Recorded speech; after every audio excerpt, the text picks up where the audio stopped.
gamito na sa San Diyos, bisan tricycle driver lang ina siya, pwede na siya magamit sang Ginoo sa sulod sang church para mauswag ang bulwaton sa Ginoo. But silingon, hindi ta pwede mag-lockdown. Ako yaw ay kung gapati, porket kwartahan ka, mapuslan ka na sulod sa church. No! Read right.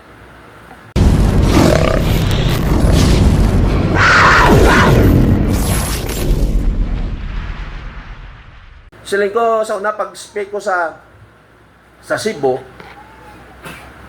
may na-meet up ko to nga isa kautod. Siling nga, pastor, gapan ni bagong pastor, ministry nila.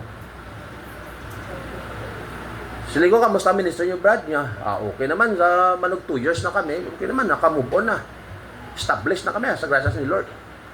So, very good, you know. Siling ko, paano ka mo nagdamo? Siya, Bible study. Niya, pero pastor, why ko gapang Bible study sa mga pigado? Sa mga big fish ko yung gapang Bible study. Sabi ko nga, ko, hindi mo sure. Porket nga big fish na, big time na, sa sulod sa Diyos, mapuslan. Hindi tanan nga may kwarta, mapuslan sa sulod sa church.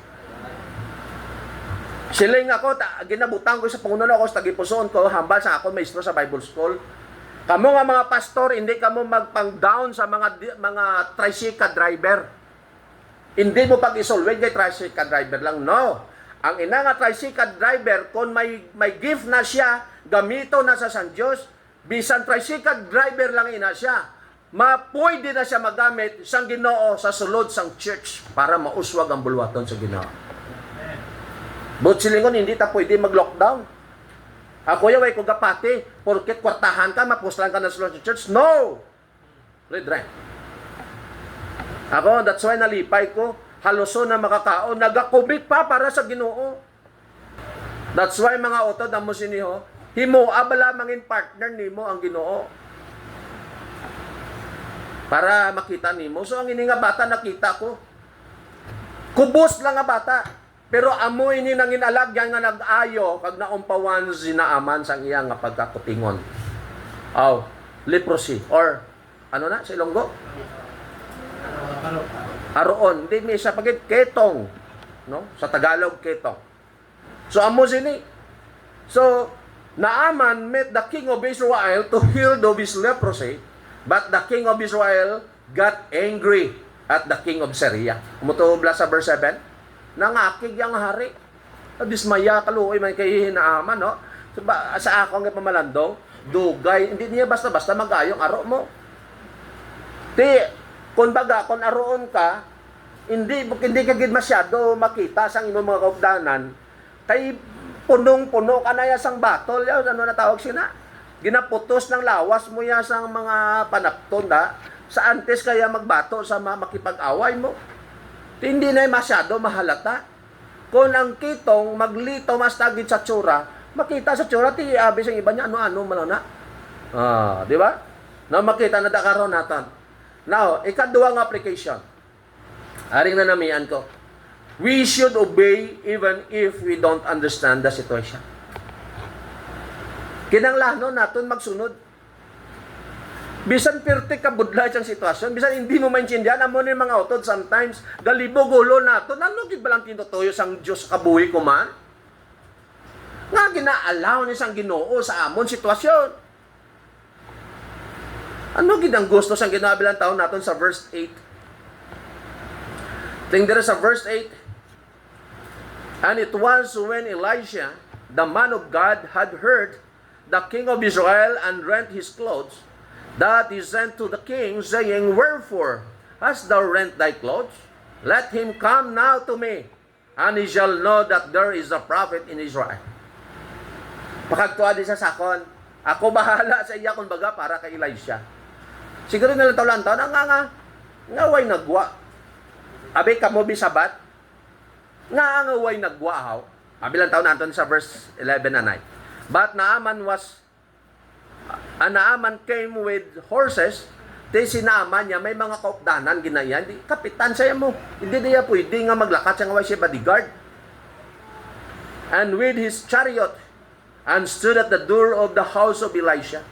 And Elisha sent a messenger unto him, saying, Go, and wash in Jordan 7 times, and thy flesh shall come again, to thee, and thou shalt be clean. Sabtaw nyo pamangkot na ako, nabi, basi ko makatag ka mo ideya, nga wala nagwa si Naaman, o si Elisha. Nga nagpasugo lang siya, oy, di blagin patawag ya, pakagtuwa din sa akon.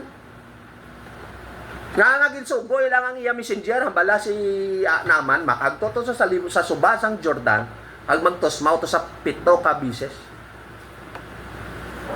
Abe? Way ka mo ideya? Ha? Ga-representar sa Ginoo? Dumugan sa mga tao. Sila isang gwapo, ha? Kay siguro ginalaw sa Ginoo, hindi? Ginalaw sa Ginoo. Kay gusto sang Ginoo pabakudon ang pagsunod, ang pagtuo ni Naaman sa ginakaman ni Elisha. Paghambal sang ni Elisha nga mo ni magtuta, naglakat si Naaman upod sang mga nagkagto man si Naaman, pero gainit ang ulo niya. Sila niya, why gid ba? First, Naaman was angry because the instruction was too simple. Pati kasimple mo lang to, na grabe, kay gusto ni Naaman nga may ritual gid nga matabo, nga himuon si Elisha siya. Ang gusto sang Ginoo, ani Elisha ni Naaman siya nga pandungan sa verse 11 ang tabla. But Naaman was wroth and went away and said, behold, I thought he will surely come out to me, magatubang sa akon, and stand and call on the name of the Lord his God, and strike his hand over the place. Busang iilihan siya, and wash and be clean, and recover the leper. Ang gusto sang siling ni Naaman niya tani, abi ko gani ko nilihan siya malang ko, at tumalang kaptan niya malang lawas ko mo. Gainit ulo ni kung mo talopang doon, kung nag-rebuild, basic example si nagwala si Naaman, pwede yan mahimo mo, may mga sundalo siya, abi balikin niyo to basla. Tal mga kaaway taman sila, kaaway na nila mo ang Israel. Si Elisha kaaway na nila yan ni Naaman. Pero why mo naglakad si Naaman nga medyo mabugat ang iya balatsyagon, and the Haman had a pride. Hariyo, nga nagsudang pride rin, because he wondered about dipping 7 times in Jordan River, because the Jordan River was not clean, but at the end, he obeyed. Hablan to, habla sa verse 12. And are not Abana and Farpar, sila nga, rivers of Damascus, better than all the waters of Israel? May I not wash in them and be clean? Grabe nga mga pamangkutano ni Naaman. So he turned and went away in a rage. Sila nga, ni mga, hindi ko maintindihan, sila na nga pakagtuon ko na yung Elisha sa Jordan, nga Jordan, pero tikikwig ko nga suba. Hindi bala mayara dira Abana nga suba sa may Israel, pag Farpar, mga matinlo ni nga mga suba, nga hindi ko ito nilaging pakagtuyang, nga sa Jordan, gid. Tapos may mga masa sa Iloilo kami, nagbaligo sa swimming pool. Ako hindi ko naligo kay nga may kulbo ko diyo. Kulbaan ko ba si mairita? Kay ang swimming pool hindi mo na madinayan ay nga tawag ka pala ligo da. Ato pato da ng taga I5BC. Di. Way ko to nag-intra kasi ko nadlo ko kay basi mairita. Tigil taon na ako si Naaman punong-puno sang aro. Tapos matusmaw to sa pinakahig ko nga suba. Abi kon ikaw be? Kung ako to bino kay Naaman no? Bahala na patay kon patay hindi ko yan magtuman ya. Makitig ko mo. Do pareho bla sang suba nga stagnant bla nga daw lamawan bla nga. Makon mo na. Ang grabe diri ang pride nga nagtuhaw sa kay Naaman. Kay nga in the first place sa musinyo, ang pagtusmaw ni Naaman sa tubig, nagasimbolo ina sa humility. Kaya nga kinanglano niya gidubaho ng lawas ang iya nga mga bayo, kag makitaan sa mga katawhan niya nga punong-puno gali sang aro lawas niya. Grabe mo. Pimiro nagkaroon sa pride. Ginhimo diri na Naaman, then went he down, ara na sila sa Jordan mo, and dipped himself 7 times in Jordan, according to the saying of the man of God, and his flesh came again like unto the flesh of a little child, and he was clean. Mga utod, makagto kita sa ika-4 nga application. The love of God is for all, not just a select few. Ang gugma sang Diyos para sa tanan. Hindi lang sa pinili. Kita mo, ang Israel pinili sang Diyos, a chosen nation. Ang gugma sang Diyos, ginpakita niya, Naaman was not from Israel, he was from Syria. Kagkaaway gid sang Israel. But God still showed mercy for Naaman's healing. Nagpakita. Mga utod, sang nakita ni Naaman, nga amo ato, amo tong expression niya, nga nakasiling siya, may Diyos gigaliya nga matutuod. Kay man madugay na sa gasulod sa templo, dito sa Syria, upo sa iya nga hari. Kag ginatuad yan na, wala gid alibyo. Oh. That's why nga grabe ang iya nga sa narikilala niya ang Ginoo. Kay bangod ang Dios nagpakita gid sa iya, kag naumpawan gid sa iya. According the Bible, si Naaman ang iya panit nagbalik nga do pareho sang bata. Siguro sang katos mo sa apdi no. Balo ka mo ang aro amo sinay. Kung pabayaan mo ng aro, lamuno na sang aro ang imo bilog nga lawas. Utoto niya na hasta magkalahulog ng mga panit lang. Gakaagnas ka na sina. Amo na siya yung aro. Kag makahalalit na siya nga aro. Nga balatian. So tandaan natin mga utod, ang gugma sang Ginoo, hindi lang sa mga tao nga mga manggaranon. Hindi lang sa mga tao nga mga maalam. Kundi para gid sa tanan. Buot silingon, mangin open-minded kita. Nga ang kaluwasan para gid sa tanan. Hindi lang para sa isa ka tao nga pinili. Amen? Ang taon natin sa verse 5 ng application. 15 and 19, true healing also heals the heart. Anong hambal dira sa 15? And he returned, sa na-recognize siya na ang Diyos, niya, and he returned to the man of God, sino ni? Si Elisha. And he and all his company, and came and stood before him, sang katubangay na sila ni Elisha, and he said, behold now, I know that there is no God in all the earth. Grabe bala. Why gid galihas ang Dios sa bugos nga kalibutan sila dire. But in Israel, ang Dios ang Israel amo na yang matutuod sang na-recognize niya. Kung baga para kay Naaman, grabe ko'y dugay na ko galudluhod sa mga Diyos-Diyosan namon, sa mga Diyos namon, why gid mo. Ang Diyos gali sang Israel amo na yang matutuod gid.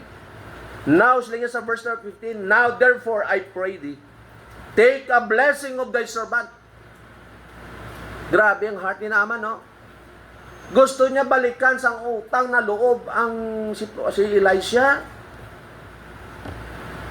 Nalipay si Elisha, why? Ari may 60,000 ko dire nga bulawan imulan ni. May 10 silver ko di imulan ni, oh. Anong sabat ni Elisha? But he said, as the Lord liveth before whom I stand, receive none. Why ko batudon from you? Siling ni Elisha. And he urged him to take it. Namilit ki sila, sige na bala. Kuha ka na di balao na ano. But he refused. Din-deny ki dyan ni Elisha. Teka ron, pag deny ni Elisha, natapos ang istorya. Lantahon tabi sa 17. And Naaman said, shall there not then, I pray thee, siling niya, be given to thy servant 2 mules burden of earth?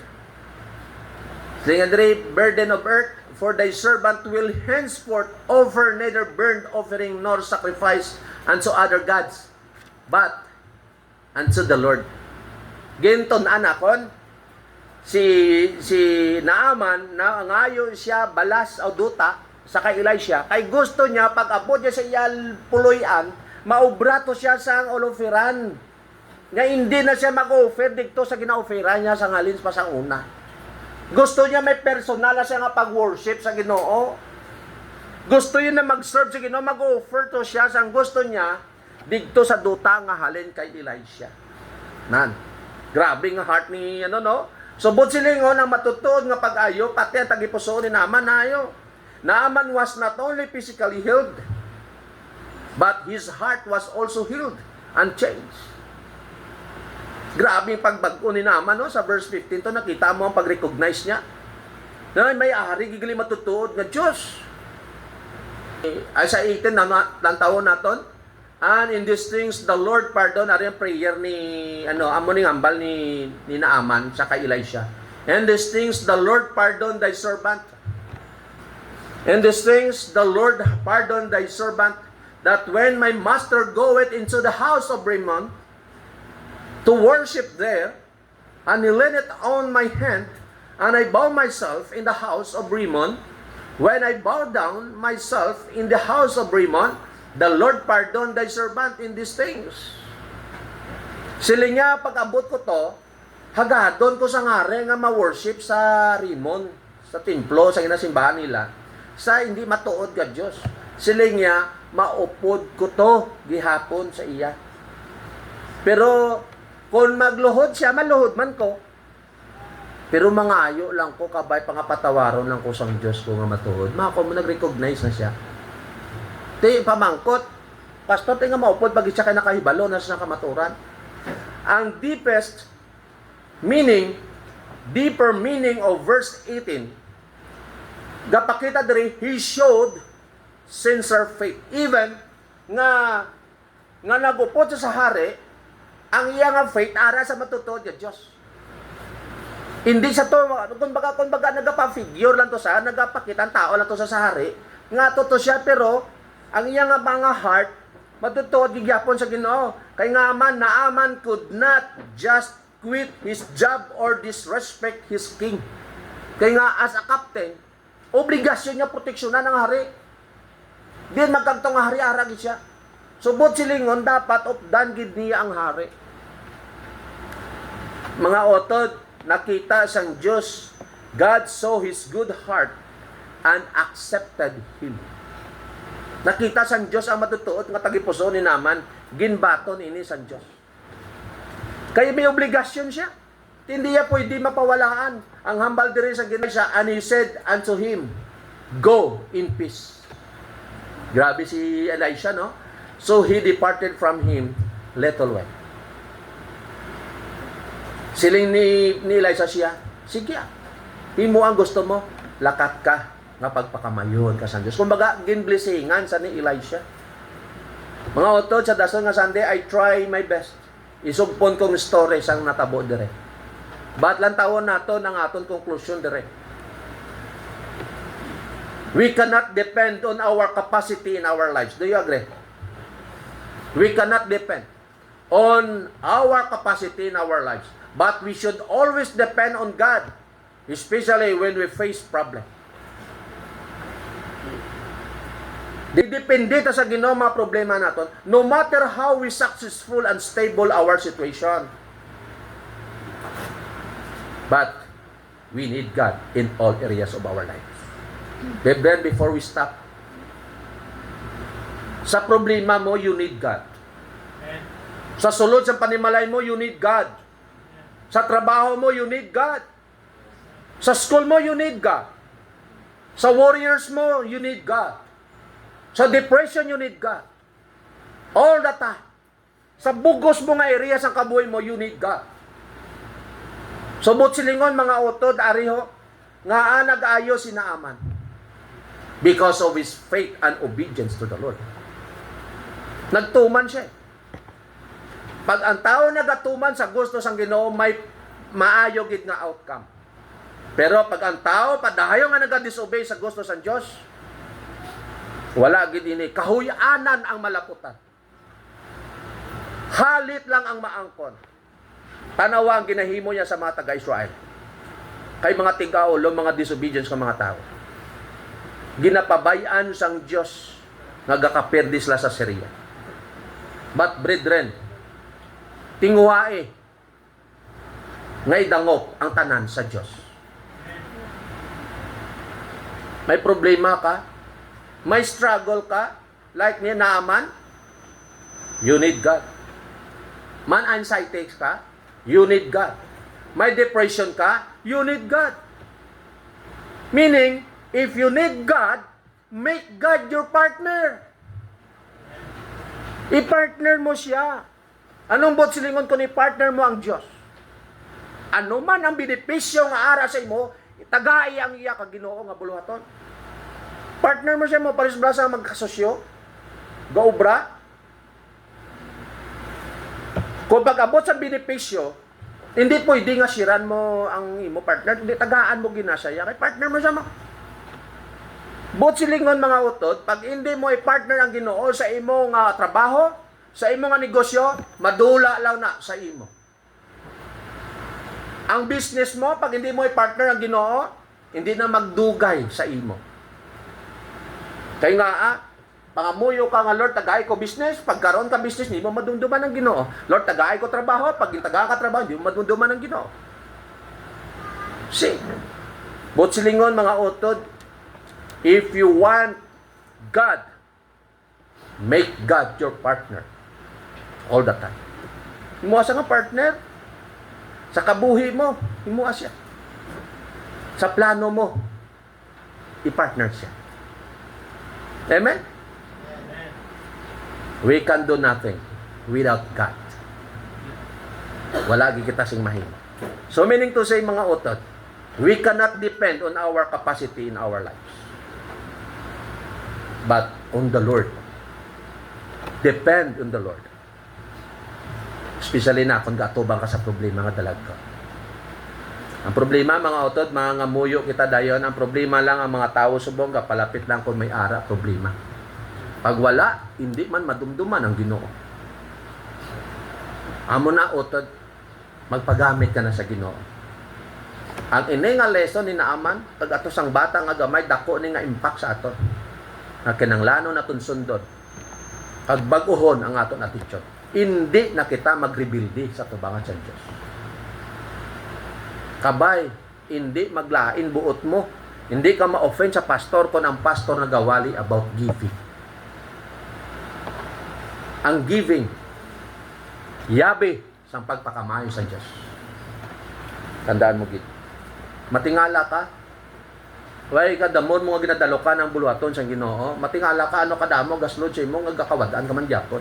Pero kung buli ka sa Ginoo, nagahatag ka sa Ginoo, matingala ka, jutay lang ang gaslod siya mo, pero nga way kagakawadan. Subok na, matingala ka. May ginagamit ang Ginoo kung paano providean sa Diyos ang kinanglanon mo. That's why, mga utod, paggamit ka sa Ginoo. Amen?